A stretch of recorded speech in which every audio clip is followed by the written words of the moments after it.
Hi viewers, আজকে আমার এই ভিডিওর শিরোনাম দেখে অনেকে অবাক হতে পারেন,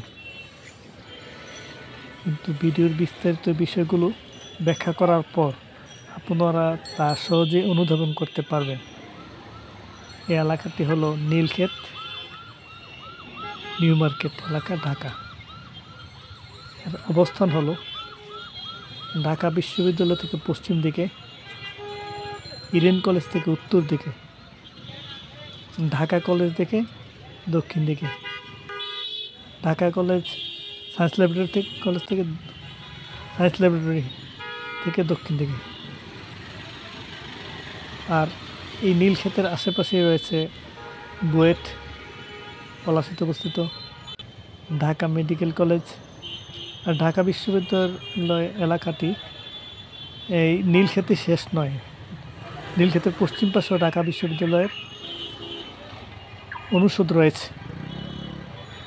আর এই জায়গাটি কেন গুরুত্বপূর্ণ শিরোনামের বিষয়টা বলি, যারা বিসিএস অফিসার হওয়ার জন্য প্রস্তুতি নিয়ে থাকে, বিসিএস অফিসার হতে চায়, বেশিরভাগই ঢাকা বিশ্ববিদ্যালয়ে সাধারণ বিসিএস যারা, আর প্রফেশনাল ক্যাডারে যারা বিসিএস পরীক্ষায় নির্বাচিত হয়ে থাকেন তারা বেশিরভাগই ঢাকা মেডিকেল কলেজ বা সরকারি মেডিকেল কলেজ এবং বুয়েট।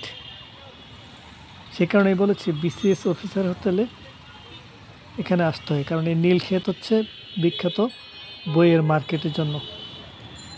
নীলক্ষেত কী ধরনের বই?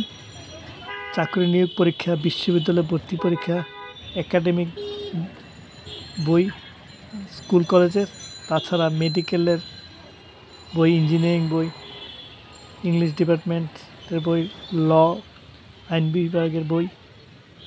তাছাড়াও রয়েছে সুলভ মূল্যে পুরাতন বই, পুরাতন একাডেমিক এডমিশন গাইড, সব ধরনের বই পাওয়া যায়। তাছাড়া আরও রয়েছে নতুন নতুন সাধারণ জ্ঞানের উপর, আপডেট নিউজের উপর কিছু সাধারণ জ্ঞানের বই বের হয়ে থাকে স্বল্প মূল্যে, 50 টাকা 100 টাকা। আগে দাম আরও অনেক কম ছিল, 20 টাকা 30 টাকা ছিল, কিন্তু এখন দ্রব্যমূল্য ঊর্ধ্বগতির কারণে সব কিছুর দাম বেড়েছে, তাই বইয়ের দামও বেড়েছে। আর এই নীলক্ষেতের আশেপাশেই যে সমস্ত শিক্ষা প্রতিষ্ঠান রয়েছে একবার বলেছি, এই নীলক্ষেতের সবচেয়ে কাছে অবস্থিত গার্হস্থ্য অর্থনীতি কলেজ মহিলা, আর তার দক্ষিণ পাশে আজিমপুর রয়েছে ইডেন মহিলা বিশ্ববিদ্যালয় কলেজ বা ইডেন কলেজ। তারপর পলাশীর দিকে রয়েছে বুয়েট। আর ঢাকা বিশ্ববিদ্যালয় তো পূর্ব দিকে। আর ঢাকা বিশ্ববিদ্যালয়ের এলাকা হলো গুলিস্তান থেকে শুরু হয়েছে, উত্তরে শাহবাগ, দক্ষিণে চানখারপুল, পলাশী, কেন্দ্রীয় শহীদ মিনার আসলে ঢাকা মেডিকেল কলেজের সামনে অবস্থিত। ঢাকা শহীদ মিনারের অপোজিটে রয়েছে ঢাকা বিশ্ববিদ্যালয়ের চিকিৎসা কেন্দ্র এবং সায়েন্সের এনএক্স বিল্ডিং। এই যে নীলক্ষেত বুক মার্কেট, এখানে বিভিন্ন ধরনের ইন্টারভিউ গাইড, ইংরেজি শিক্ষার গাইড, তাছাড়া যারা দেশের বাইরে যাবে উচ্চশিক্ষার জন্য আইএলটিএস কোর্স করতে হয়, তারপর টোফেল করতে হয়, এইচএসসি ইংলিশ, বিসিএস ইংলিশ, আইন বই। এইখানে এই বিজ্ঞাপনগুলি আমরা চটকদার বিজ্ঞাপন আমরা দেখতে পাচ্ছি। বিভিন্ন গাইড বইয়ের সমারোহ রয়েছে। আরেকটি বিষয় হলো নীলক্ষেতে খুব কম মূল্যে ফটোকপি করা যায়। এখানে অনেক ফটোকপির দোকান রয়েছে এবং সর্বনিম্ন মূল্যে এখানে ফটোকপি করা যায় উভয় পৃষ্ঠা। যেমন আমি ফটোকপি দোকানদারের সাথে কথা বলবো। ভাই, আপনার এখানে ফটোকপি কত করে? ফটোকপির 1 টাকা 20 পয়সা। 1 টাকা 20 পয়সা। আর যদি বেশি কয়েকশো যদি ফটোকপি করে? আর 5 পয়সা কম আছে, 1 টাকা 25 পয়সা। 1 টাকা 25 পয়সা। জি, ঠিক আছে। আপনার এই দোকানের ঠিকানা এটা, তাই না? জি। বর্তমানে সারা দেশে প্রায় 2 টাকা হয়েছে, কিন্তু এখানে 1 টাকা 30 পয়সা উভয় পৃষ্ঠা।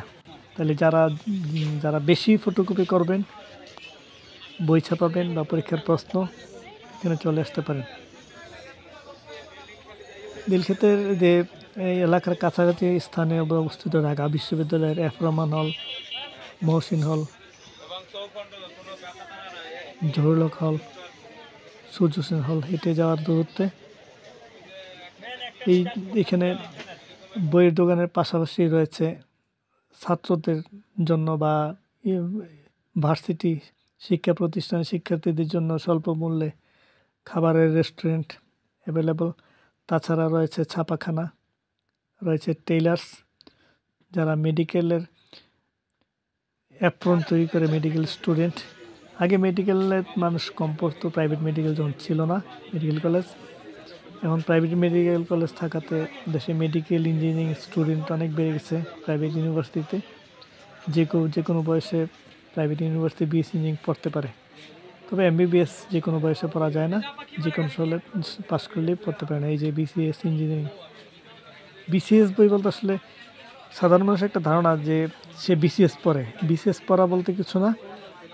বিসিএস হচ্ছে একটা দেশের বেসামরিক প্রথম শ্রেণীর অফিসারের চাকরির নিয়োগ পরীক্ষা। কিন্তু সাধারণ মানুষের সমাজে বা গ্রামে আলোচনা করেছে সে কী করে, সে বিসিএস পড়ে। আসলে বিসিএস পড়া নয়, বিসিএস একটা ইন্টারভিউ পরীক্ষার নাম। বেসামরিক আর সামরিক বাহিনীর ইন্টারভিউ সেটা হচ্ছে commission officer, JCO junior commission officer, অথবা সৈনিক পদে ইন্টারভিউ দিলেও বিভিন্ন ধরনের ভর্তি গাইড, নিয়োগ পরীক্ষার গাইড বুক এখানে পাওয়া যায়। এই বইয়ের দোকানগুলোতে বিভিন্ন ধরনের ডিকশনারি রয়েছে, Oxford English dictionary, medical guide book, Dhaka ভার্সিটির ভর্তি গাইড, বিভিন্ন ইউনিভার্সিটির পাবলিক ইউনিভার্সিটি ভর্তি গাইড, শিক্ষক নিবন্ধন পরীক্ষার সকল প্রকার গাইড বই এখানে পাওয়া যায়।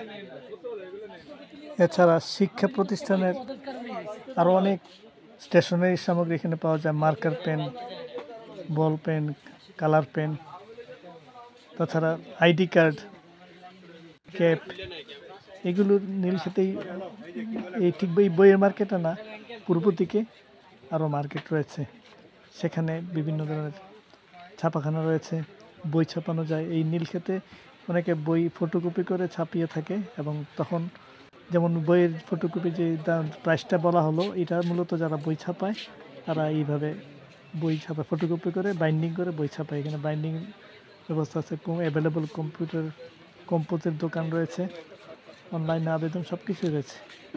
সারা দেশের মধ্যে ঢাকা শহরের মধ্যে বাংলা বাজার একটা বইয়ের দোকান, আর নীলক্ষেত এটাও বইয়ের দোকান মার্কেট, কিন্তু এই বই মার্কেটে সব ধরনের বই পাওয়া যায় এবং সহজে এখানে যাতায়াত করা যায়, যেহেতু সকল শিক্ষা প্রতিষ্ঠান আশেপাশে অবস্থিত। আর বাংলা বাজার যেটা সদরঘাটের এখানে, সেখানে যানজটের কারণে আসা যাওয়া আসলে একটু সময় সাপেক্ষ ব্যাপার। এখানে বই আমি সবগুলি বইয়ের দোকানে এখন দেখাইনি, এখানে যেগুলো আমি সামনে পড়েছি সেগুলো দেখিয়েছি। যারা ইউনিভার্সিটিতে ভর্তি পরীক্ষা দেওয়া শুরু আগে থেকে পড়া অবস্থায় ইউনিভার্সিটি পাশ করে অনেকে হলে থাকে বা আশেপাশে থাকে, এবং বিসিএস কোচিং করে এখান থেকে আপডেট নিউজের বইগুলো কিনে থাকে। আমি যে বলেছি যে বেশিরভাগ বিসিএস অফিসার সাধারণত এখানে এসে থাকে, এখানে যেখানে আসলে বিসিএস অফিসার হওয়া যায়। ব্যাখ্যাটা কি এরকম, ঠিক এরকম যে দেশের সকল মেধাবী ছাত্রছাত্রী বুয়েট মেডিকেল আর ঢাকা ভার্সিটিতে পড়াশোনা করে থাকে উচ্চশিক্ষার জন্য, আর তারপর পাশ করার পর সবার একটা টার্গেট থাকে বিসিএস পরীক্ষা দেবে। ফলে এইখানে আসে বই কেনার জন্য, আবার একাডেমিক প্রয়োজনে অনেক বই কিনতে আসে। এসএসসি, এইচএসসি, অনার্স, মাস্টার্স সকল প্রকার বই পাওয়া যায়, এবং যাচাই করে সুলভ মূল্যে কেনাকাটার ব্যবস্থা রয়েছে। আর তাছাড়া কুরিয়ার সার্ভিসের মাধ্যমে বই পাঠানো হয়। জানা গেল তার বিভিন্ন পোস্টার, ব্যানার, লিফলেট এসব ওইখানে ছাপানো হয়। পিছনে আরও অনেক দোকান রয়েছে। নীলক্ষেত একটি ঐতিহ্যবাহী এলাকা, দেশের শুধু বিসিএস অফিসার না, দেশের যেসব বরেণ্য কবি, সাহিত্যিক, রাজনীতিবিদ, শিক্ষাবিদ, তাদের সকলের কাছে নীলক্ষেত যারা পাশ করে গেছেন একটা অতীতের স্মৃতি, অভিজ্ঞতার স্মৃতি। এখানে অনেকে রাতে সময় কাটায়, ইউনিভার্সিটির ছাত্ররা এখানে সময় কাটিয়েছে, আমরাও। ফলে ভাবলাম যে বর্তমানে যারা উপজেলা, জেলা শহরে বা গ্রামে, বর্তমানে আসলে গ্রাম কিছুটা শহরের মতো হয়ে গেছে বিদ্যুতায়ন, ডিজিটাল প্রযুক্তি, যোগাযোগ ব্যবস্থা উন্নয়নের কারণে। তারপরও ঢাকা শহরে যাতায়াত অনেকের জন্য সহজ। যারা মেধাবী ছাত্রছাত্রী অভিভাবকের মাধ্যমে যোগাযোগ করে এই জায়গাটা ভ্রমণ করে কিছু বই কিনে নিয়ে যেতে পারে। মানুষ এখন অনেক আধুনিক হয়েছে, অনেক টেকনিক খাটায় তাদের কেরিয়ার সিলেক্ট করার ক্ষেত্রে।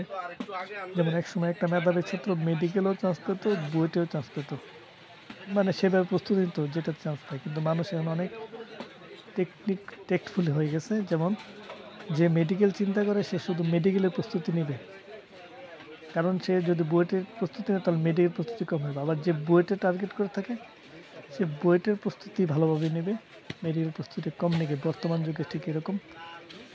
আর এখানে আবার ডিফেন্স গাইড আছে, যারা মিলিটারি কমিশন অফিসার। মিলিটারি বললাম এই কেন যে আমরা অনেকে মিলিটারি বলতে আর্মি কী বুঝি, আসলে মিলিটারি বলতে আর্মি হতে পারে, নৌবাহিনী হতে পারে, অথবা বিমান বাহিনীও হতে পারে।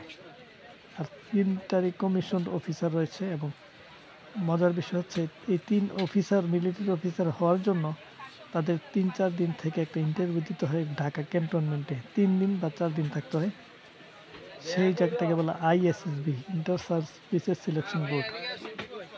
আর এই ধরনের ডিফেন্স গাইড নামে বই আছে অফিসারের প্রতি ইন্টারভিউ দেওয়ার জন্য। আর সেই ইন্টার সার্ভিস বোর্ড দেখা যায় 50 জন একসাথে ইন্টারভিউ দেয় 3-4 দিন থেকে। সেখানে থেকে এই 50 জনের মধ্যে থেকে কেউ মেডিকেল, সেনা, আর্মি থেকে কমিশন অফিসারের জন্য ইন্টারভিউ দিতে আসছে, কেউ আসছে বিমান বাহিনী থেকে জিটি পাইলট, কেউ আসছে নৌবাহিনী থেকে। এই জন্য ইন্টার সার্ভিস সিলেকশন বোর্ড। এটা বললাম এই কারণে যে যেহেতু বিসিএস অফিসার বললাম, তাহলে মিলিটারি অফিসারের ইনফরমেশনও কিছু দিয়ে রাখছি। খুব চৌকস এবং স্মার্ট না হলে কমিশন অফিসারের চান্স পাওয়া যায় না। ফিজিক্যাল ফিটনেস সব কিছু থাকতে হবে।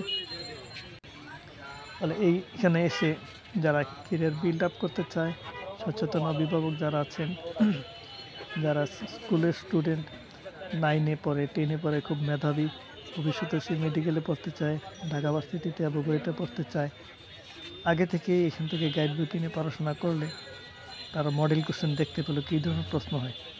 সেটা যখন দেখবে তখন সে আর স্কুলে একাডেমিক পড়াশোনা যেমন এসএসসির পড়াশোনা, এইচএসসি পড়াশোনা ইম্পর্টেন্ট করবে না। সে যা মনে করবে যে আমি যা পড়বো সব আমার ভবিষ্যতে ইন্টারভিউতে কাজে লাগবে। ফলে একটা জিনিস মানুষকে কিছু যে অনুপ্রেরণা দ্বারা ইন্সপিরেশন দিয়ে থাকে। ভ্রমণ শিক্ষার অঙ্গ, ঠিক এটা তো এখানে যারা আসবে এটা তো ভ্রমণের একটা অংশ। আর যাদের প্রয়োজন তারা তো প্রয়োজনই আসবে বিভিন্ন বই কেনার জন্য। এছাড়াও অনেকে দেখতে আসে, বই কিনে যায়। আমি লোকেশনটা আবারও বলছি যে এটা হচ্ছে শাহবাগ থেকে রিক্সা ভাড়া 40-50 টাকা নেবে। আর শাহবাগ থেকে দক্ষিণ দিকে টিএসসি থেকে পশ্চিম দিকে নীলক্ষেত, অথবা সায়েন্স লাইব্রেরি থেকে নীলক্ষেত মোড়। এই নীলক্ষেতে দক্ষিণ দিকে আজমপুর, সেখানে ইডেন কলেজ, এরপর বুয়েট। আর নীলক্ষেত থেকে উত্তর দিকে ঢাকা কলেজ, তারপর ঢাকা টিচার্স ট্রেনিং কলেজ সরকারি, তারপর ঢাকা সিটি কলেজ সোজা চলে গেছে আসাদ গেট, মোহাম্মদপুর হয়ে টেকনিক্যাল, মিরপুর গেছে, গাবতলী গেছে। এখানে যাতায়াতের লোকেশন খুবই সহজ। চিটাগাং রোড থেকে ঠিকানা বাসে বা মৌমিতা বাসে এখানে আসা যাবে, যেগুলো গাবতলী হয়ে সাভার যায়। গুলিস্তান থেকেও বাস এখানে আসে না, গুলিস্তান এখানে বাস আসে না, এখান থেকে লেগুনা, গুলিস্তান, গোলাপশাহ মাজারের দিক থেকে যাতায়াত করা যায়। এখানে নীলক্ষেত মোড়ের এখান থেকে জিজ্ঞেস করলেই। তাই আজকের এই ভিডিওটি আশা করি যারা ভিউয়ার্স রয়েছে, ছাত্র শিক্ষার্থী, মেধাবী শিক্ষার্থী, সচেতন অভিভাবক, তাদের জন্য এই ভিডিওটি হেল্পফুল হবে। আজ এখানেই শেষ করছি। ধন্যবাদ।